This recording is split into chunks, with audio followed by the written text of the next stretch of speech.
1195 ते 1205 ह्या कालावधीत किल्ल्यावर बांधकाम झालं बघा. हा किल्ला सुरुवात राजा भोजांनी बांधलेला आहे आणि जो राजा भोजांनी किल्ला बांधला तेव्हा त्याचा विस्तार फक्त 5 एकरमध्ये होता आणि त्या किल्ल्यावर घेरिया असं होतं. घेरिया म्हणजे काय की पूर्ण चारी बाजूने घेरलेलं. सुरुवातीला पूर्ण किल्ला समुद्रामध्ये होता बघा. हा जो पोर्शन दिसतो आता बोटीवर बसला बघा त्या पोर्शन पूर्ण पाणी होतं. लाकडी साखव टाकून लोक किल्ला यायचा तो साखव काढून ठेवलायचा आणि किल्ल्याचा गावाचा संबंध तुटायचा. कालांतराने घर टाकून पॅक करण्याला आता लोक पाहिजे किल्ला जातात. 1653 साली शिवाजी महाराजांनी किल्ला तहामध्ये जिंकला आदिलशाहीहून आणि तो भारतचा विश्वास आहे पाण्यातला. हा पूर्ण विश्वास शिवाजी महाराज केला बघा. विजयदशमीच्या शुभमुहूर्तात किल्ला बांधकाम चालू केलं म्हणून याला विजयोत्सव नाव ठेवलं. आता टोटल विस्तार 17 एकर एकूण होणे 17.5 एकरचा विस्तार आहे बघा. पहिला 5 एकर त्याच्यानंतर 12.5 एकर असा 17.5 एकरचा विस्तार बघा पूर्ण किल्ला. त्याप्रमाणे बघायला 3 तटबंदी आहे. चिलकती तटबंदी म्हणतो त्याबद्दल तटबंदी आहे ही पहिलीच आहे पाण्यातली. त्याच्या दुसरीच आहे बघा आणि त्याच्या तिसरीच आहे बघा. तिसऱ्या तटबंदीमध्ये सगळे स्पॉट दिसत आहेत. हे सलग 3 दिवस तोफगोळ्याचा मारा होतो किल्ला त्याचे स्पॉट आहे बघा. मग 3 दिवस तोफगोळ्याचा मारा होऊन सुद्धा किल्ला कुठे ढासायला असत नाही तर त्याचं बांधकाम जर तुमच्या लक्षात येतं. त्याप्रमाणे या 2 तटाच्या मध्ये गॅप दिसतो बघा. हे मुख्य प्रवेशद्वार आहे. हे पूर्ण यू आकाराचं गोमुखी प्रवेशद्वार बोलतात त्यामध्ये प्रवेशद्वार आहे. जोपर्यंत तुम्ही समोर जात नाही तोपर्यंत तुम्हाला मुख्य द्वार दिसत नाही. ही बांधणी अशासाठी केली गेली होती तर शत्रूने आक्रमण केलं तर डायरेक्ट आघात दरवाजा होऊन तुम्ही बांधकाम केलं गेलं म्हणजे तुम्ही समोरच्या कोणत्या अँगलने बघितला तर तुम्हाला मुख्य प्रवेशद्वार दिसत नाही. त्याप्रमाणे ह्या मुख्य प्रवेशद्वार व्यतिरिक्त तुम्हाला किल्ल्यातून यायचं असेल किंवा किल्ल्यामध्ये आतमध्ये यायचं असेल तर समोर छोटा भुयार नसतो बघा. दिसला तो खालच्या उतरा तो बघ खाली तो आता हे चालू कंडिशनमध्ये आता तुम्ही किल्ल्यामध्ये जाऊ शकता किंवा किल्ल्यातून मारू शकता. त्यावेळी कसं झाडा तुझे धान्य यायचं हे धान्य कोणत्यापर्यंत पोहोचवण्यासाठी त्या भुयाचा उपयोग केलायचा बघा. त्याप्रमाणे हे जे गोल दिसतात बघा याला बुरुज असं म्हणतात. हे टोटल 27 बुजा पूर्ण किल्ल्याला. या मोठ्या बुजा येण्यासाठी सुद्धा भुयारी मार्ग आहे. त्या भुयामध्ये तुम्ही मोठ्या बुजा खूप लढा 12 तोफा बुरुज असं त्यावेळी बुद्धा नाव होतं बघा.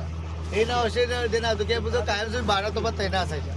एका शत्रूचं आक्रमण केलं त्याला प्रत्युत्तर देणं त्याचा उपयोग केला जायचा बघा. त्याप्रमाणे आता जो किल्ला हा जल मुख्य प्रवेशद्वार बघा मेन डोअर दिसत नाही बघ तुम्हाला समोर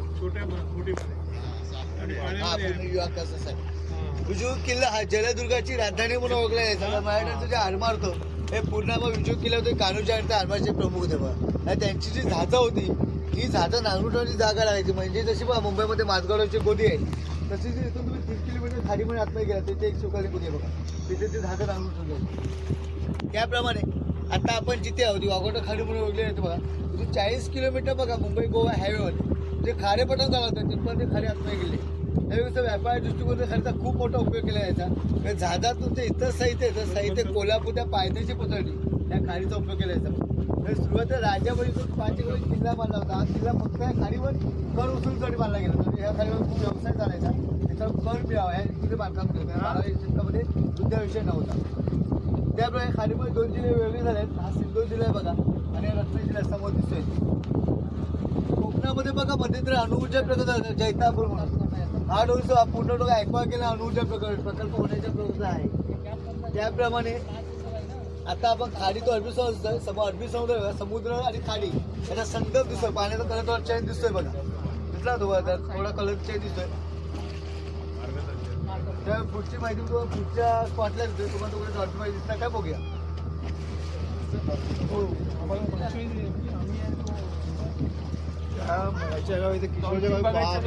डॉल्फिन एवढे होते ना किशोरच्या गावी पूर्ण खालचा ढासा दिसतं बघा.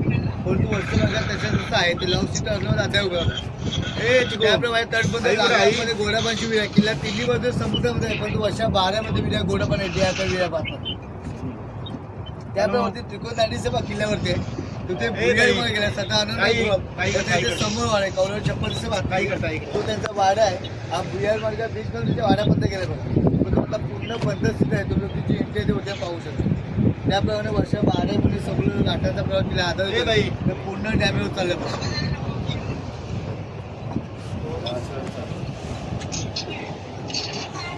कुठं चाललं की ते एकदा तुमचं की कुठं जातं ना तेच. ठीक आहे किल्ला बघ हो बोल काय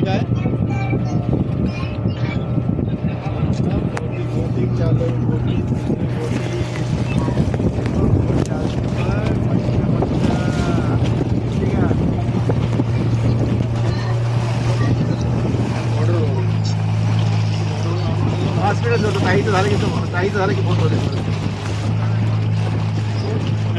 चालू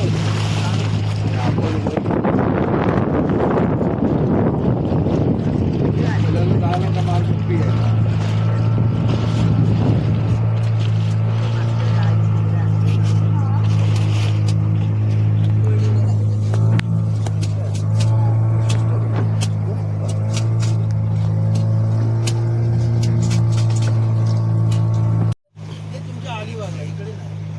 सगळे मास्टर आहेत कोकणात आमच्याकडे कोकणात सगळे मास्टर आता पण गेलो ना त्यावर जाऊन ये त्यावर जाऊन ये आता पण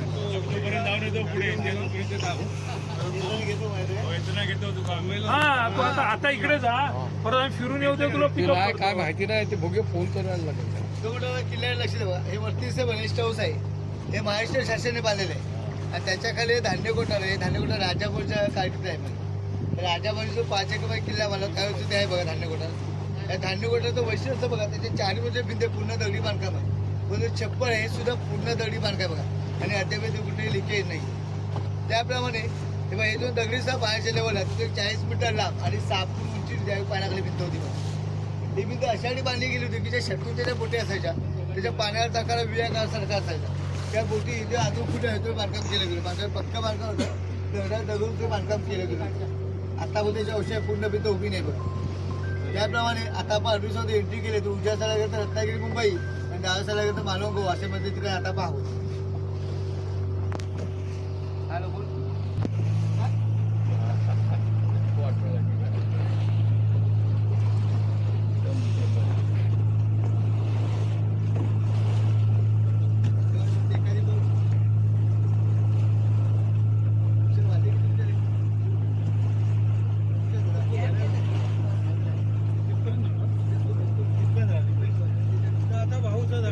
डोंगरापर्यंत शशी त्या डोंगरापर्यंत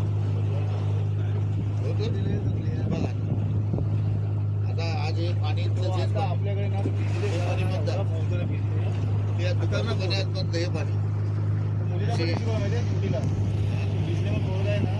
काय मिनटं मुंडीच काढत नाही 10 मिनटं काढत नाही कुठलं आहे काय माहित गाव कुठलं आहे नाही गावाला आहे की गावाला आहे वेस्टर्नवाला वेस्टर्नवाले पोहणार आहेत खाड्या पण दुधाची खाडी करून आलेलं आहे विचार केला अरे पालव गुजराती खाली कोण आलाय ही माहिती हे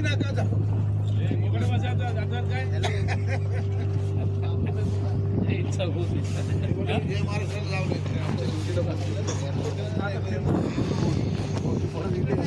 गावाला हो परत फिरले की इकडे येणार परत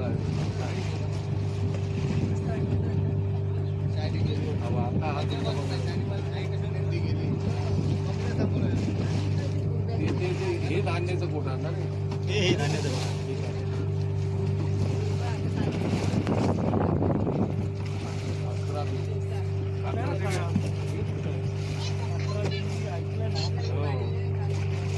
काय कुठे आहे आम्ही समुद्रात पोहतोय आम्ही समुद्रात